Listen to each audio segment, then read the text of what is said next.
outstanding human being, I must say, because of course he's a human being who has a lot to share with us today. And I want to say, Mr. John Campbell, I want to welcome you to the Ruseas Brosis Entrepreneurial Hour. How are you today, sir? I am quite happy, and I am thankful to be here. Quite happy. Give Yes, thanks. sir. Yes, sir. Yes, sir. Very good. I can't recall ever seeing you in person until today. And I must tell you that it's a pleasure talking to you for the past few days, looking forward to this day. I really appreciate, the amount of information that you've shared that you choose to share with us today and took the time out of your time to be with us today to talk a little bit of your experiences you had with, growing up, spending time with Ruseas and some of the persons that you went to school with. So let's talk a little bit about, your early years of, starting with Ruseas or a little bit before that. Well, to be honest, the Rossi's years for me was a learning experience, and not just learning experience because of the school issues, but this learning experience because of just what was going on in the entire environment, school environment at the same time. I started Rossi's at what? I think 1972, Yes. thereabouts, And yes, I was into the football. I was into a little bit of cricket too. I was into, I ended up being a cadet. I ended up being a cadet. I ended up playing table tennis, and perhaps the most joyful part of that was that I was part of the first, what we call the Ruseas Drummers. Yes, I was part of the group called the Ruseas Drummers. I was, one of the first members of that group, I will give thanks to a stalwart of Ruseas called Michael Kelly. I don't know if many persons would know him, but he was a stalwart of Ruseas, a Michael Kelly. I think he has died now, though, May his soul rest in peace. I think he taught history at Ruseas. That's the Kelly you're talking about. Absolutely. Same person. Yes. Same person. Yes. Same person. He taught history. Yes. So, we live, we die, it's just another one of those sad situations. However, you said he impacted you a little bit, though, in a positive way in school. Absolutely. Because not only did he introduce me to an awareness of the cultural aspect of myself as well as my environment, but he also introduced me to the drumming, of particularly hand drumming. In fact, we actually, our group went to what we call then festival, and we actually won gold medals for drumming, Yes. So and then he also taught us what it was to be, I want to quote unquote, man, just to be that responsible person, that man in you. He taught us that too, outside the classroom situation, the issue of responsibility, the issue of accountability, and so on. And let me just add quickly that he was also the coach of my football team. I was actually a member of the Colts. I played junior Colts. I played Colts, and by the time we came around to Colts, he was the coach. Yes. And suffice it to say that we actually won the Galloway Cup under his tutelage. And yours truly was a captain of that side too, You remember anybody you play with in that time on that team that won the Galloway Cup? Funny enough, yes, many of the stalwarts that would have been mentioned in earlier chats on this same platform. Yes. Like Sheridan Samuels, we call him Worm. Yes. A virgin named Yanni, he came from Montego Bay. Peter Gashier. And some other folks I don't remember right now, but some stalwarts were there, and those guys actually went on to play DaCosta Cup later on too. In fact, I have a story to tell you because the side that won, that under 16 side that won the Galloway Cup, we actually beat Clarendon College in the finals. What? Now, Clarendon College at the time had some of the big names, that went on the next year and the next year to win DaCosta Cup and win Ali Bashir under Chung Fa's tutelage again. Tutelage, that was the side that we beat at under 16, you know what I mean? So right. It was most interesting, most interesting. But it was, as I said, Rusty for me was a learning experience. In fact, it was such a learning experience that I got even kind of confused in the end, you know, as to where I should have been going. Should I have been going to Yes. sport? Should I be going to music? Right, right. Because you were so exposed. I mean, I did even a little bit of drama, of acting. Yes. So it was a lot of experiences at Ruseas, I must say, you know. And I get by talking to, you know, you and other persons, I get the information, and that back in those days, in the 70s, Ruseas had a vibrant exposure to music, sporting of all different areas. And persons had a wide option of choosing whichever way they wanted to. So, Well, you know. That is entirely true. And I can speak certainly for myself and for others. In fact, I would have, in one of my selection programs, my John's Hour on a Friday, I actually played Jean Breeze, a dub poet. Wow. Who actually was the head girl at one point when I was maybe was first from our second one. She was a head girl, a very talented individual, and she became a celebrated poet in England and was awarded by the Queen. Jean Breeze? Yes, man, Jean Binta Breeze. Is she related to the Dawn Breeze, the dub poet? I'm not too sure, because her name was actually Lumsden, but she got married to a gentleman called Breeze, so she just adopted the name Sister Breeze. Sister Breeze. You know, but she was actually a talented person. And it was just the norm for us then, like us musicians, quote unquote, would meet in a particular area. There's a piano there in one room, would meet every break or every after school and bang out notes, and I would be banging some kind of drum, man. And the man would be singing and harmonizing. So it was like a joyful thing. We had school choirs just like now too. Yes. It was really a wonderful experience, as I say, full of culture and so on, you know? Yes. Indeed. So it must have been very, well, not really confusing, but you know, you mentioned cadet, so you had that discipline framework, and you had so much exposure to so many different sporting and other and disciplines. So that must have been very challenging for you to know which way to go. No, in fact, it was, you know, and I can admit no, but I was really confused. And confused because I found myself being able to do many things. Right. I could do sport well. I did exceptionally well in sport. And I could do music well. And, you know, so the question was, okay, where do you go? This brings me to the importance now of youth, especially in development stages, having a kind of being able to focus, having a facility that can allow them to focus on developing their utmost strength. You know, what is your strength? And work on that and develop that, you know.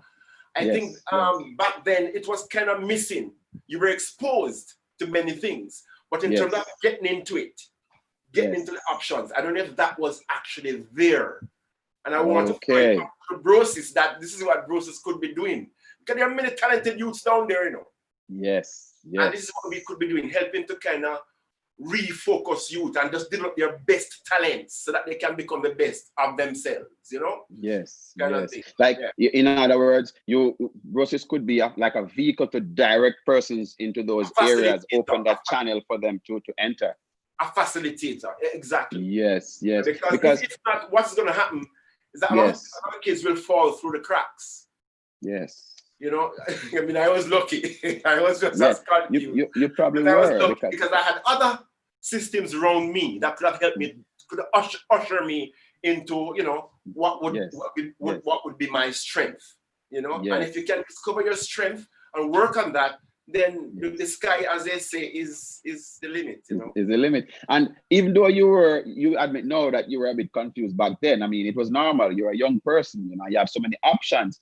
You had a little inclination for music at that young age, and you pursued that music. Funny enough, I pursued it first as a kind of a serious hobby. Yes. And then it became a passion. I mean, I'll share a secret with you, because I was also remember the same Doncaster Cup squad with and if you know names like Zabol, Stephen Thompson, and a virgin named Crew, and Swelly, and this guy. as a pitter, skillful baller game as a pitter, you know. Yes, yes. I was also a member of the squad. But again, you know, there was a time, for instance, when it was a weekend training situation. We should have been at training. Yes. But yes. I ended up at Kingston. My first time in Tough Gang Studios. We're supposed to do a little recording. I keep training now to go to Kingston to record, you know, to Tough Gang. Who would want to go to Tough Gang? So I kind of skip and skull training.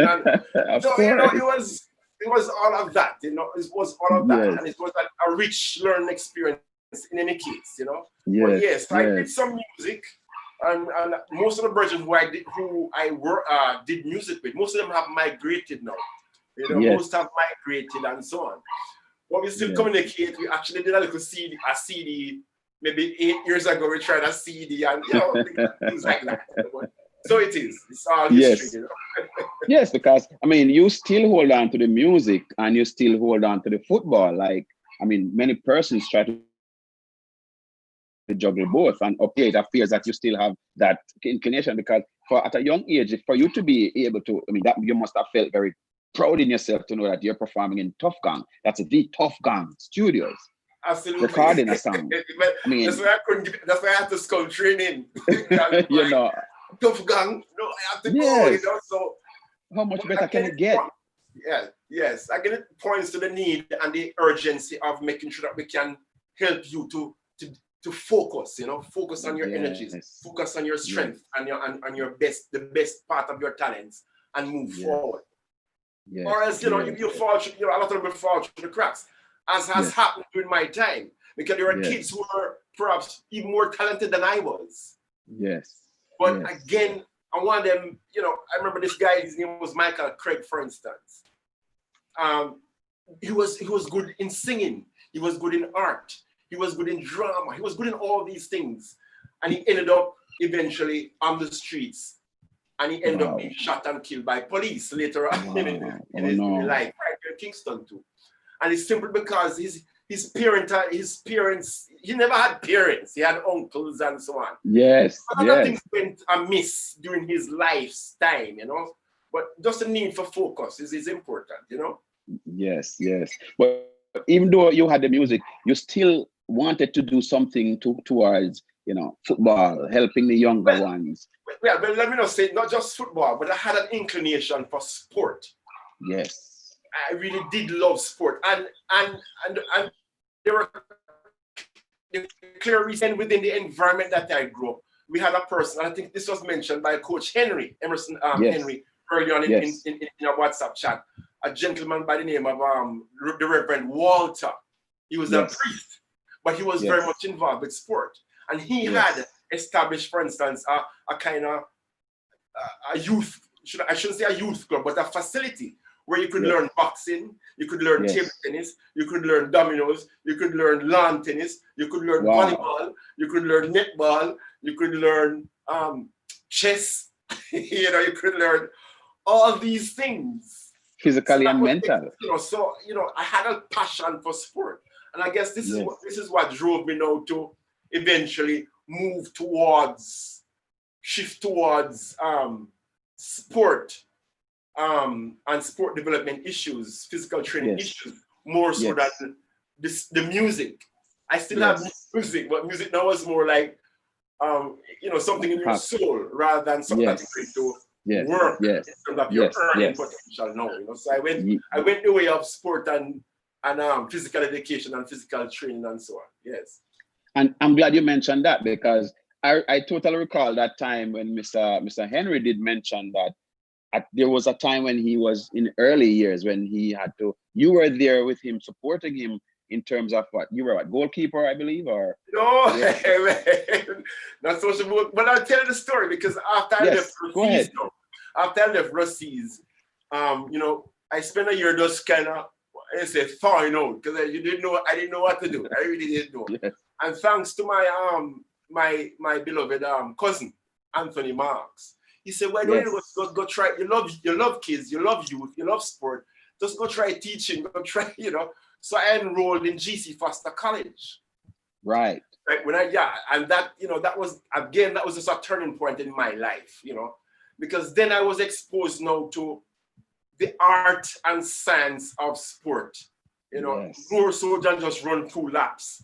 Yes, We of understood course. what real training was, and it was when later on in within the time, the Brazil under-21 squad came to Jamaica to camp out, and they stayed at GC Foster for about 2 weeks or so. Right, And right. I had the opportunity to, we had the opportunity to see them, to kind of train with them and to see what they did. It was then that I realized that what we were doing as training back then was nothing. we were doing anything in terms of training. Yes. They revealed to me exactly what training for football, for Really sport, was. really was. Yes. So it was that now, after that experience, I took that back to Ruseas. This was probably 1982, 83, thereabout. 83, yes. And I think with I said, yo, let me help with this, because I think I have something to contribute. So I ended up doing strength training and some skills training and physical training on a whole. And of course, the rest is history, because they became like a gem among schoolboy football. And all because we took a different approach to the training and the improvement of skill sets and so on. And of course, Ruseas never looked back since then. It haven't. And because your input, it's not it wasn't a very it wasn't minor, it was major, because back then strength was a major part of sports development. If you're an athlete, strength was a major part of that. And absolutely. and can you talk, why is it strength important? But it was an excellent question, because as I said, sport has become much more scientific now than it was before. We realize the importance now, not just of skills training, but the importance of strength training to enhance what you're doing. So you find that strength training is very important. For instance, one, to prevent injury. That is the central thing in terms of strength training, is to prevent injury. You want to preserve your best players. It's also to promote longevity in your players. Yes. After a season, someone, we call it mash up, done. Yes. With proper executed strength training, you can preserve yourself. Yes. You can preserve and endure for a long time, for good lengths of time. But it was primarily the issue of prevention of injury that in terms of strength training. And of course, it also enhances the skills that you have. Now, if we had some of those training from like early on in the days, people like Danny Boy, Danny Samuels, yes. People like Sheridan Samuels and his brother Danny Boy. People like Blacker, Gainer, if I hope to get the name right, Gainer Blacker. Yeah. People like, I'm trying to remember the Cantail, I don't remember the name, but Cantail and a virgin named Conk. Yes. These are absolutely talented people, Yes. Absolutely talented people who, if from day one they were being exposed to a certain level of strengthening and so on progressively. Yes. They would be like, what call it, major Premier League quality people. Yes, absolutely. Exactly. Premier League quality people with good training. So I realized that from early out, and this is why I was so eager to get back into the Ruseas fold to contribute some of these things, Absolutely. And you're not the only person who mentioned that, who traveled. And I remember talking to Jim Dandy sometime last week, and he mentioned the same thing that you're talking about when they went to Brazil, and he was exposed to a whole new level of training that's never yet been touched in Jamaica. And that really, enlightened his skills a little bit. Now you mentioned the same thing, and you traveled a bit and you learned quite a few things. Yeah, indeed. In fact, so the story continues that I actually, after GC Foster College, I went to Calabar High School. That was a job that was booked. I did some internship there, and they loved what I brought to the table. And they asked me to come on board at Calabar. I said, yeah, sure. First job, yeah, sure. So I went to Calabar and helped out in the situation there. But very soon after going to Calabar, within a few years, I realized that I needed to move on. Not necessarily move on in terms of moving away from a school situation, but in terms of improving my own intellect and in terms of what I could offer. Yes, sir. And I remember once there was a very bright athlete, talented hurdler who got injured. He got an Achilles tendon injury. Yes. And although he healed up a little bit, he was never the same. He was never able to perform optimally. Yes. And I was convinced that it was because of inadequate rehabilitation. And that is what now drove me to leave teaching per se and went to university to enroll and to do a course in physiotherapy. Yes. So I did physiotherapy because I wanted to get into not just the training aspect of things, but the rehabilitative aspect of things. So you see, I've been pushed now into deeper into the sports, in the realm of sport, from whatever it started. So I ended up becoming a physiotherapist, and that now gave me the experiences. I ended up touring with teams. I went to Australia. Most recently, I went to Australia with the Jamaican netball. In fact, I did some strength training routines for the Jamaican netball Sunshine Girls, and they went to Australia recently. I went with them. I went to the basketball squad on tours of the Caribbean, Panama, Cuba, Bahamas, and a couple of other teams here and there. I'm a regular at boys champs, what we call boys and girls athletic champions. I'm regular at the sports medicine squad. Yes. So I joined the sports medicine unit, and that is what I'm doing now, physical therapy in terms of rehabilitation. Right now, my focus is on neurological mishaps. People who have had strokes, people who have had spinal cord injuries or head injuries or any kind of neurological issues. So I am more into that now than just sheer. And I went back to school again subsequently and did a master's in sports medicine. Yes. So that is what I am now, a physical therapist with a specialist area in sports and exercise medicine. Yes. So, but so how does that factor into the entire sports medicine? How would you apply, or how does one apply that to what they're doing now in these modern times? For example, a footballer, an athlete. But put it this way, we have to realize that and physiotherapy in its entirety has to do with prevention in terms of injury, has to do with rehabilitation in terms of injury, right? So therefore, if you would have, our primary goal again is to prevent injury before it happens. Yes.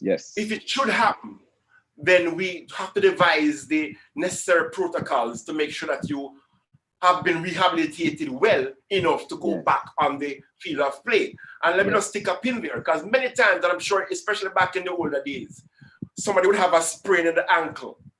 And the story would be like, oh, a sprain don't get better. So you have to use a bandage all the time. You always have, it always hurt up, kind of thing. And it's not that it can't get better. But it's just that we haven't spent enough quality time to rehabilitate effectively and so on. Yes. And so that is the heart and soul of what I do now in terms of prevention of injury, one, and education. Yes. So a lot of time educating athletes, and in fact we do a lot of seminars now with the Sports Medicine Association. We do a lot of seminars with Premier League teams, with all kind of athletes, cricket people, Zoom seminars, just to advise them on how to prepare themselves before season, prepare themselves within season, and prepare themselves near the end of season. We do a lot of those things. That's what we do now. Yes. And I'm glad you mentioned that, because in this modern landscape where things are changing so fast, I mean, I'm sure you would find yourself very marketable in that area where persons will always need, because once you're doing sports, it's inevitable. You may most times get injured at some point. Well, And you speak of, yes, go ahead. no, I was about to say to you that sport is now becoming, unlike 30, 20 years ago, sport is now becoming almost a career option. Right. It is becoming more professional. You can become a professional sports person now, right? More so now. With that comes the need for professional support of the athlete. So now we're talking about a sports psychologist. Now we're talking about a sports nutritionist. Now we're talking about a sports massage person. Now we're talking about a sports physical therapist. Now we're talking about a sports medicine doctor, a medical doctor.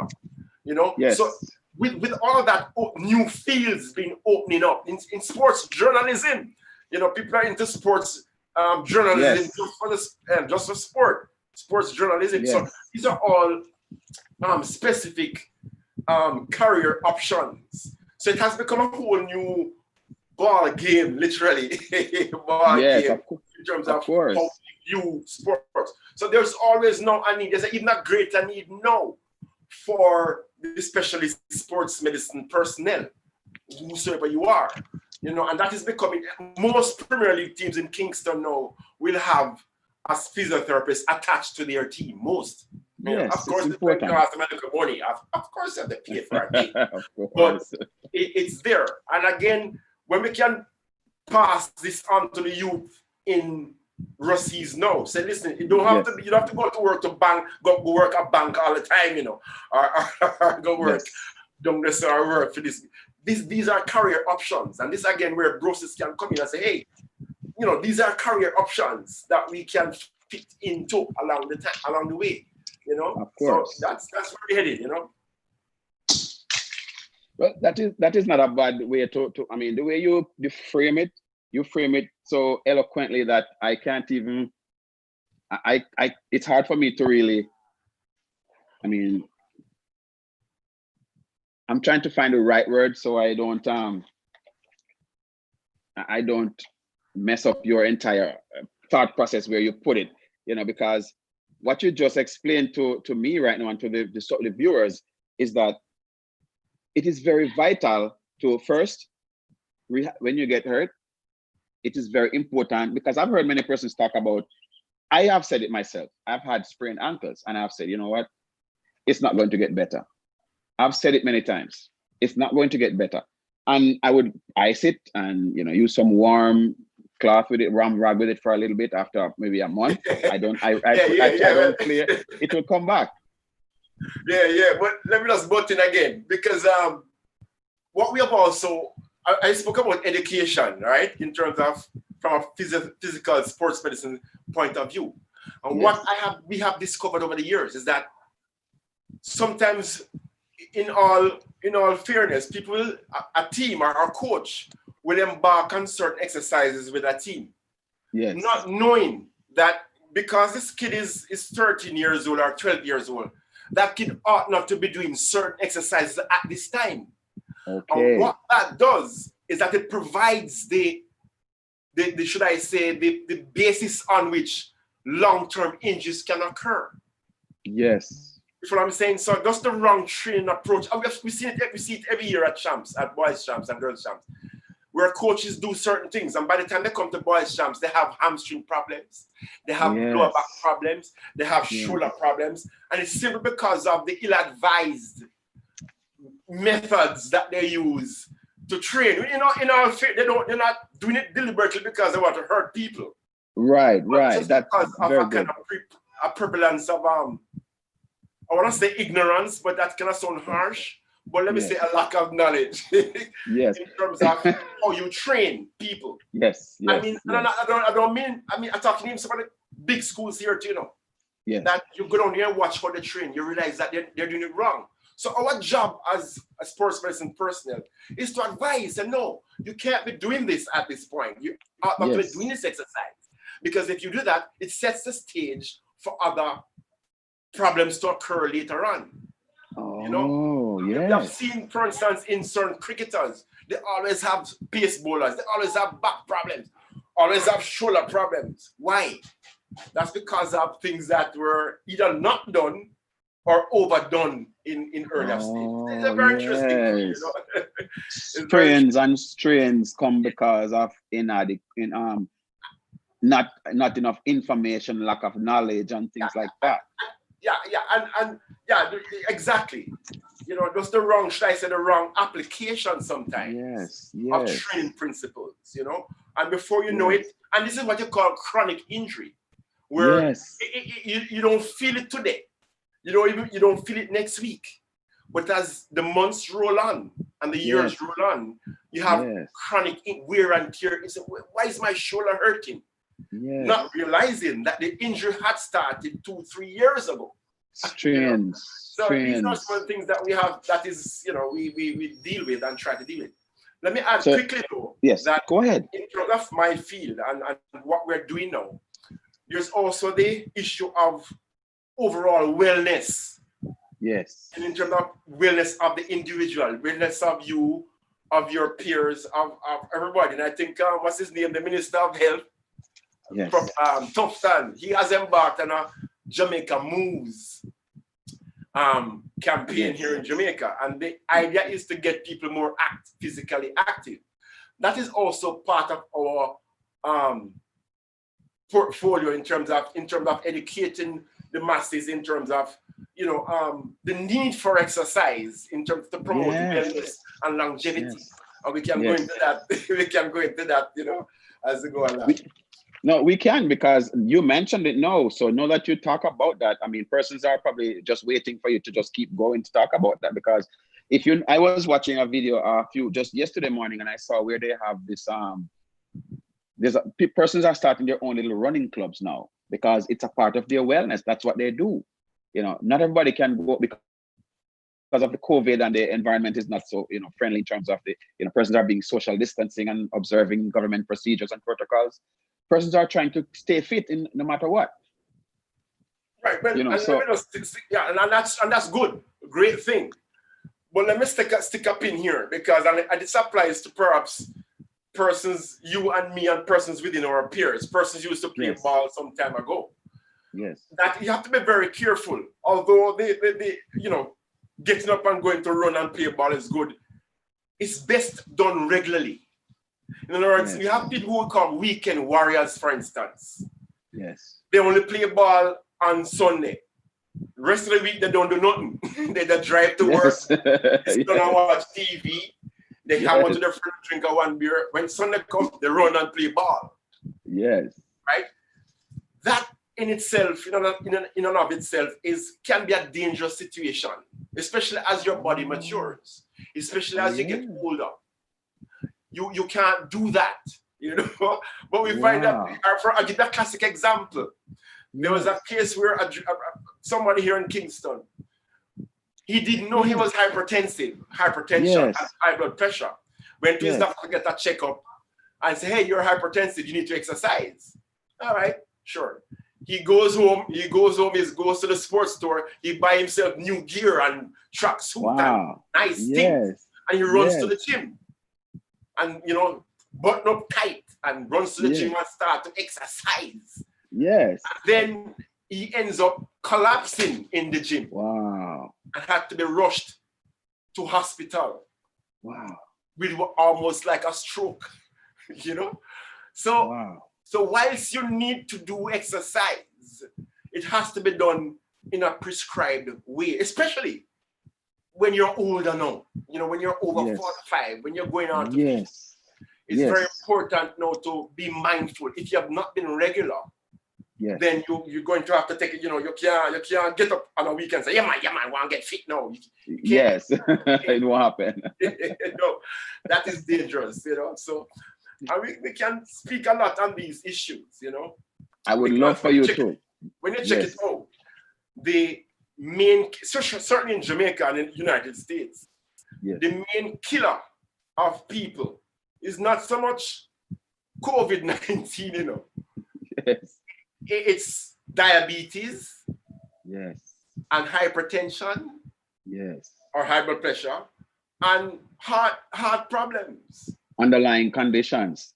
And that, no, well, even aside from COVID, I'm saying hypertension, diabetes, and cardiovascular issues, yes, heart very issues, important, is what kills most people every year, even before COVID started.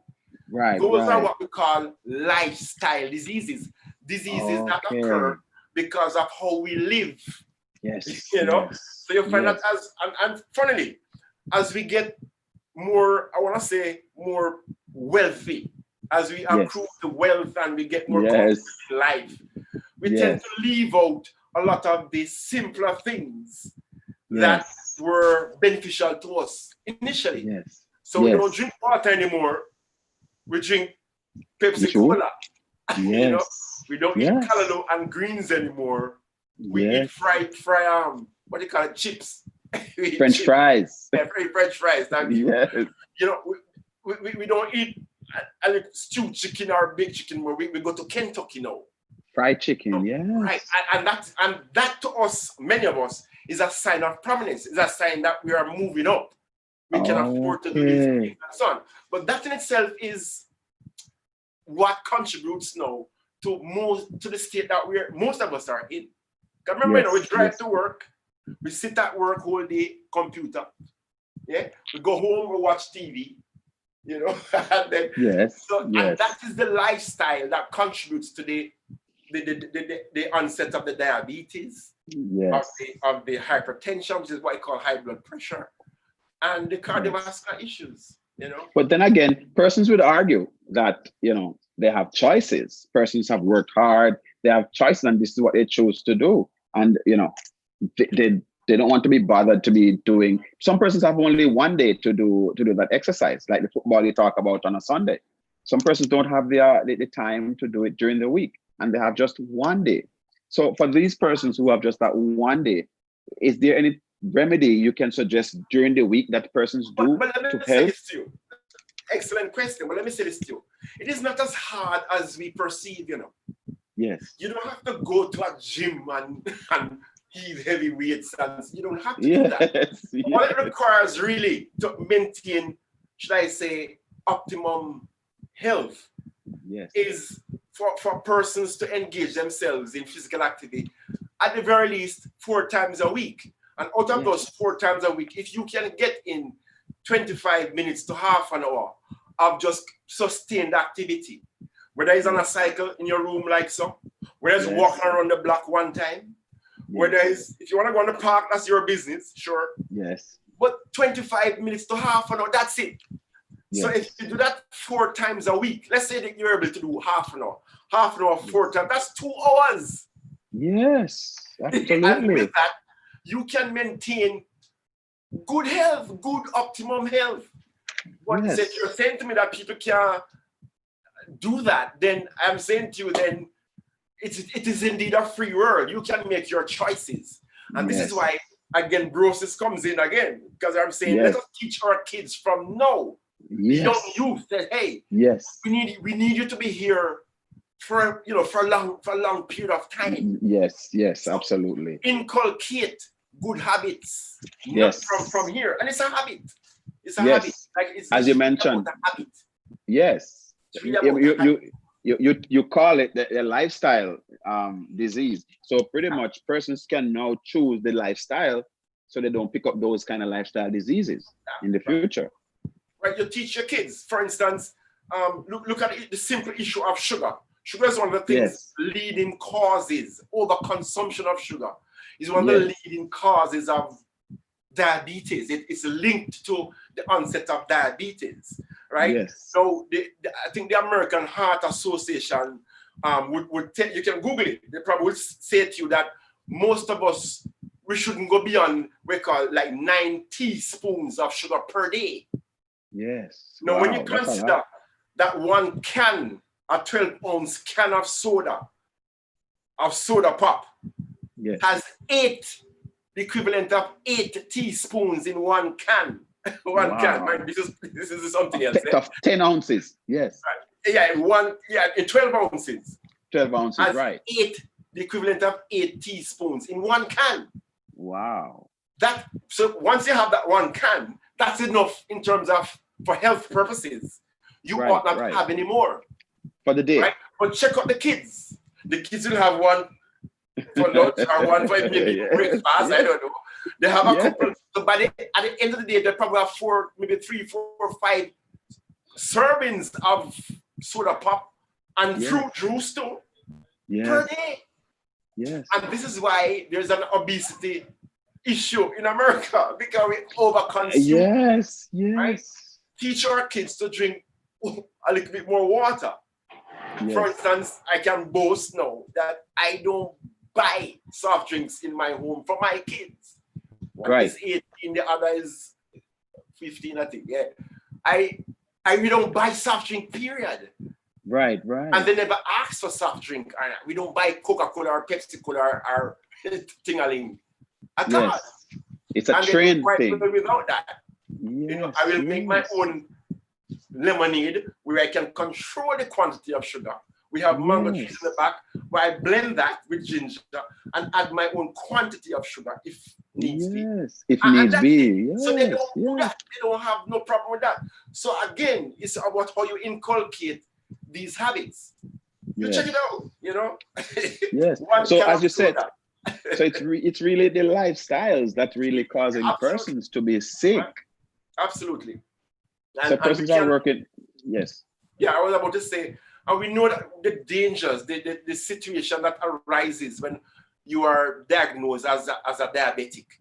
Yes. That now comes with a whole series of burdens. Oh, Suddenly, yes. you have to go and exercise. You must, because it's going to save your life now. Yes. Suddenly, Yes. you can't eat as much sugar again because it's going to save you will die. You know? Yes. Yes. Suddenly, you have to Yes. change your lifestyle because you're now sick. Yes. Right? We look at hypertension. One of the contributing factors of hypertension is just an overconsumption of salt. Right. You just eat too much salt. Right. Everything there is salt, sodium in it, salt. And I have to give thanks to, you know, the Rastafari community because they were the first. Yes. Yes. First one yes. me. Absolutely. I learned from them that there was no need to even add salt to your food. That is an acquired taste. Yes, and I remember the first time I tasted itas, you were like, whoa, what the hell? Hold on. But you eat it still, you know, you eat it. Do me a favor. Do me a favor. Just do me one small favor. Can you just repeat what you just said a while ago? Repeat it again. At what point? About the salt. Yes, because a lot of persons, I remember growing up in the 70s, persons will just start learning about Rastafari and the foods to eat. Don't eat too much salt, stay away from meat and all these things. Now here you are. This is like, what year you are? 2020. It's like 40 something years down the road, and you are saying the same thing. These are some of the things that cause lifestyle diseases. And you just said salt. Say that again about the salt. Let the people hear it so they know what you're talking about. Right? It's the overconsumption of certain things, like salt, for instance, that has a direct link to the onset of hypertension. This is one of the contributing factors, right? And I said to you that the Rastafari community back then used to say that. You don't need to add any salt in your food. Yes. They used to have what they call ital. They used to advise us not to eat too much. In fact, they used to advise us not to eat too much processed food. Yes. They used to advise us not to eat too much meaty things, you know? Yes. They used to say these things. Now look at the catch. When you're diagnosed with hypertension now, you go to the doctor says, boy, you have high blood pressure, you know. Yes. What am I going to do, doctor? You're going to give you medication to control things, all right? One, in addition to the medication, he's going to say to you, all right, now you have to go ease up on the salt. Don't add too much salt to your food. Look at that. He's going to say to you now, cut back a little bit on the red meat. Don't eat too much red meat, right? Yes. He's going to say to you, go easy on this, go easy on that, go easy on everything. And also, go walking. Yes. So, hello, if salt and the whole part meat, I'm not knocking meat people, you know, I'm just saying. Yes, of course. Everything in moderation, eh? Moderation, if salt was so good for you in the first place, and if meaty was so good for you in the first place, when you're sick, you're supposed to be eating more. Yes. to get better. But yet they are saying to you, cut it out to Yes. save your life. Cut it out because Wow. it's going to kill you. This is what the doctors are saying. So see the medication here, but go easy on the salt and go easy on Wow. the wood for meaty and highly food. So Wow. it's very interesting. So Rasta people were on a track, Yes, and sir. yet they used to get a lot of, tell people going to say that you're going to try up and blow away, and not soon blow away because Yes. you eat too much green, a color low. Yes. Too much calalo. It's very interesting though. It is, and I must Yeah. say, I am right now appalled because I am practically. I feel like right now I'm sitting in a classroom listening to a teacher teaching me stuff about things that probably we probably heard about it before, but ignored it.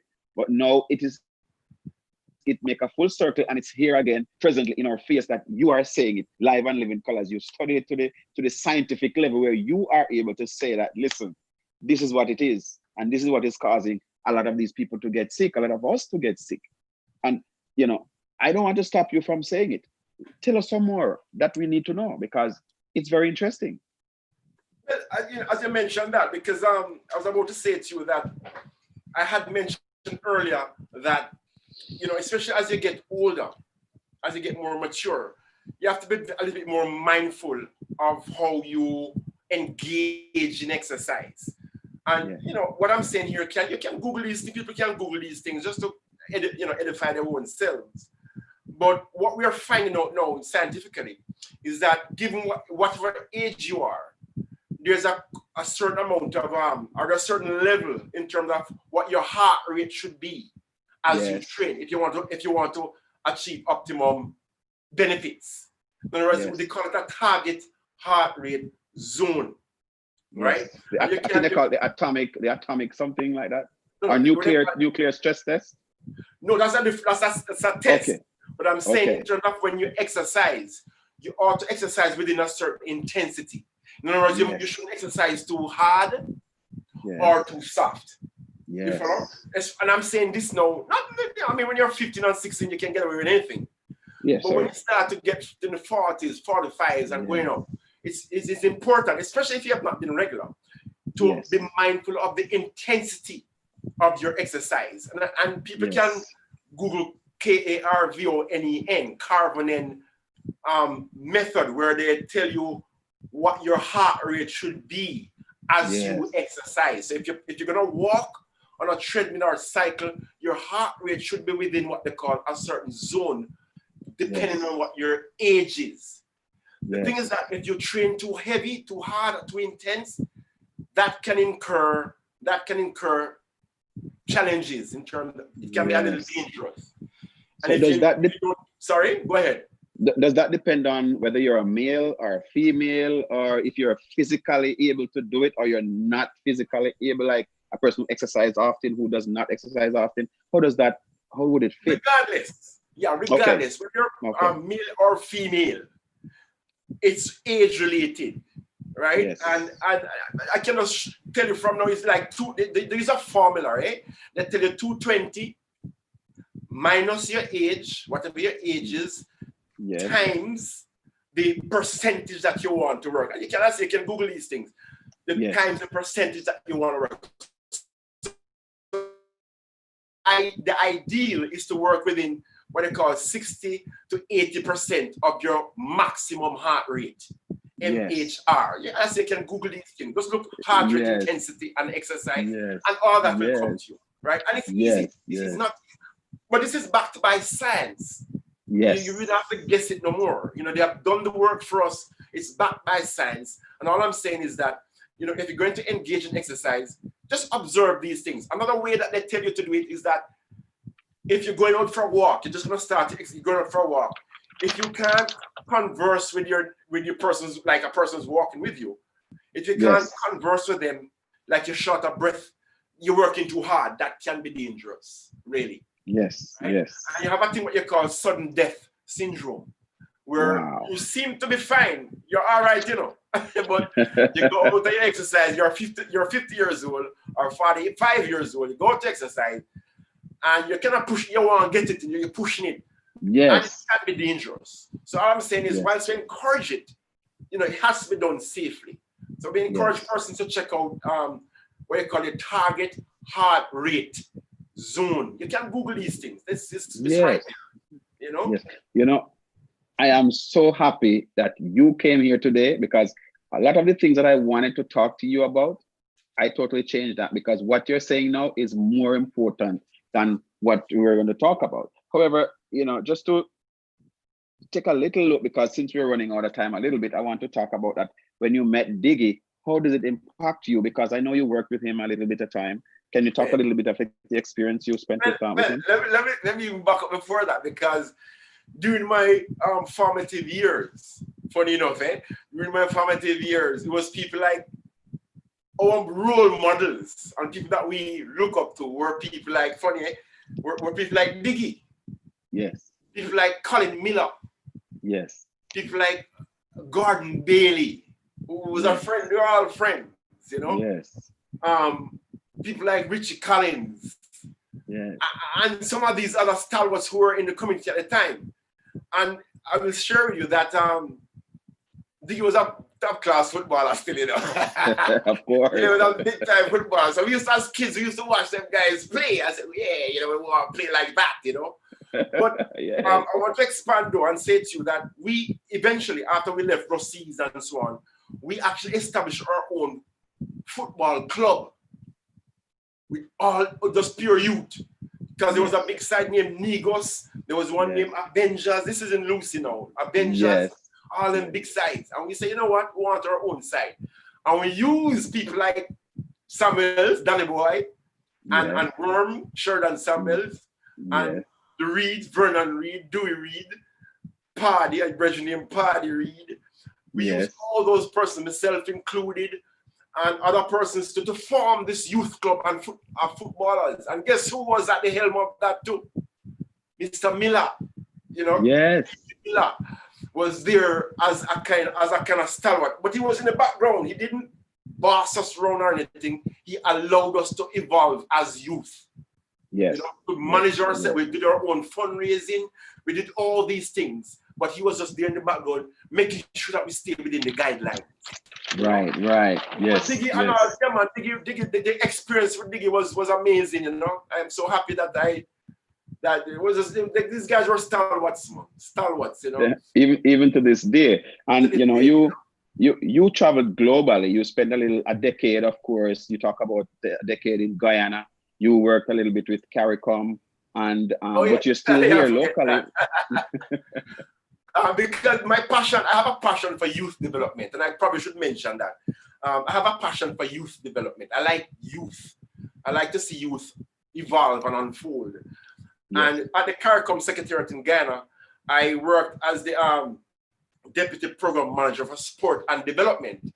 The idea was to see how we can use sport as a kind of developmental tool for the region, in terms of sports tourism, sports facilities, everything to do with sport and the generation of income for the Caribbean community. So that was it. But within that, it was about youth development. And I'm still passionate about youth development, which is why I like what BrotherSister is doing. Because I figure that BrotherSister can be a very powerful tool in terms of the guidance that it can give to back in Lucy, at Ruseas, and in the entire community, in terms of the guidance and the facilitate the learning process, not just in sport, but in culture as well, and I'm looking forward to that. I'm really looking forward to that, Yes. And the competence, the confidence, the connection, and the character development of youth, that is where it's at. Yes. And just so we have a little disclaimer, because I want the viewers to understand clearly, even though you mentioned about stuff that persons can eat and not eat too much of in moderation, I want you to let them know that you are not telling them on the face that you are a nutritionist or as a dietitian, but just as a person who is who tell them why you mentioned that. Absolutely. So I speak basically of my own experiences and experiences personally, and the experiences in my field of health and healthcare, right? Yes. What I would have got from seminars, what I would have got feedback from other medical practitioners in terms of the do's and don'ts of wellness, or in the pursuit of wellness. You know, there are some basic rules, but it's basic rules, you know, of living and of life. You know, I like to say it when I talk to people, you know, like, man is the only animal that overeat, you know. Yes. You know, when the lion make a kill, you know, once he has eaten his fill, he walks away from that, you know. Yes. He doesn't eat that. The shark in the sea, once he eats his fill, man is the only thing we overeat, you know. When you're belly full, you're still eating, you know. And I don't think, man. I'm not saying that people can't eat this or eat that, but I'm saying just be mindful that it might well work out to your detriment. If you don't, be careful, you know. Be advised, you know. That is so true. That is so true. So now, you know, man will always be man. Man think that they are the dominant force on the earth and they control the earth. They don't observe what animals do. So that's what we think, right?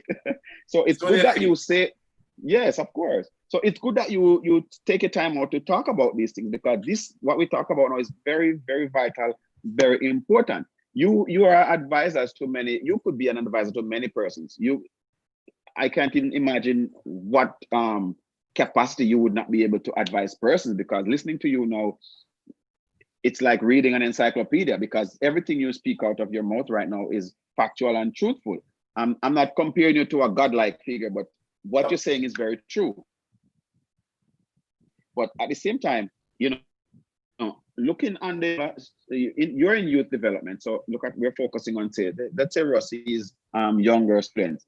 How would your capacity be able to assist them in this regard? Well, put it this way, you mean in terms of my involvement with like Ruseas or with Brosies? No, with Ruseas, and as advice, what advice would you give to the younger students? I know you want to advise them about, you know, healthy eating, lifestyles, and stuff like that. You know, I want to start by saying, in terms of advice, follow your strength. You know, discover and follow and develop your best talents. Yes. You know, do it with a passion.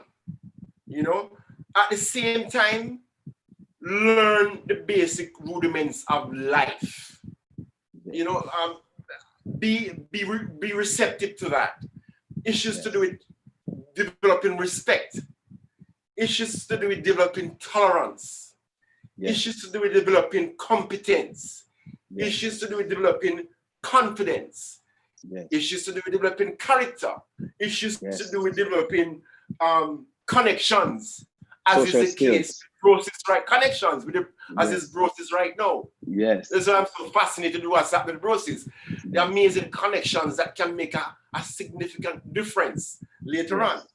And I want to say to you, I know time is running out, but I want to say to you that probably this is one of our greatest deficiencies. I'm tempted to say as Black folks, but I don't want to go political. I know. But this is one of our greatest deficiencies, I find, as people, where we're not able to collaborate enough. Let me say as Black people here in Jamaica, we're not able to establish the connection, the collaborations, the cooperations towards a common goal. Yes. You know, and so that's why I'm fascinated with Brosies, because I'm seeing where the connections have already been made and can only expand. Right? The target is going to be those kids that we left that are now at Ruseas. We can make them even better than they are. And it doesn't take a lot more than just the collaboration and the cooperation and the commitment. That's all, you know, the commitment and these things, you know. Yes. You know, and guess what? They are depending on us. Whether they know it or not, they are actually depending on us to do this. Because nobody else will do it. You know, there are kids who have no parents, other kids have no parents, you know. They don't have no parents. They don't have no father or father, no father figure at home. Yes, very important, very important. Granny and mama. You know, so, yes, that's true. It's a serious thing. It's a serious thing. But yeah. So now that you mentioned that towards the kids now, we are older. What would you have to say to us as older persons now who are looking on them as the provider of the help that they need? What advice would you give to us as an older person? Straight off the bat, don't forget your responsibility. Yes. Because we are supposed to be elders now. Yes. We are the elders now, eh? Yes, we are. I'm saying don't forget your responsibility on where it lies. Because regardless of what we say, we have a responsibility to those who are behind us. Yes. You know, if we wish to see better in terms of at the community level, at the national level, and even at the personal level. You know, if we can just arrest and get our responsibility. Yes. And I mean, what can I say? What can I say? The rest is up to God. You know? Yes. But no, I'm just saying, just be aware of our sense of commitment and responsibility. You know, we could elaborate on that further, but in a nutshell, I would say that to us as elders, you know. Yes, as elders. And I want to say, you know, in the interest of time, that we want to really appreciate the time that you take the time out to. Thank you very much. Another series of the Entrepreneurial Hour for Ruseas. This is Darwin saying thank you again, Mr. John Campbell, for being here with us. And you have a wonderful day again. Thank you, viewers and subscribers. Thank you for supporting this channel. And I want to say thank you again. And look forward to seeing you next time. Thank you. This is Darwin saying pleasant viewing. Bye. Go on, Darwin. Very good, man. Nice.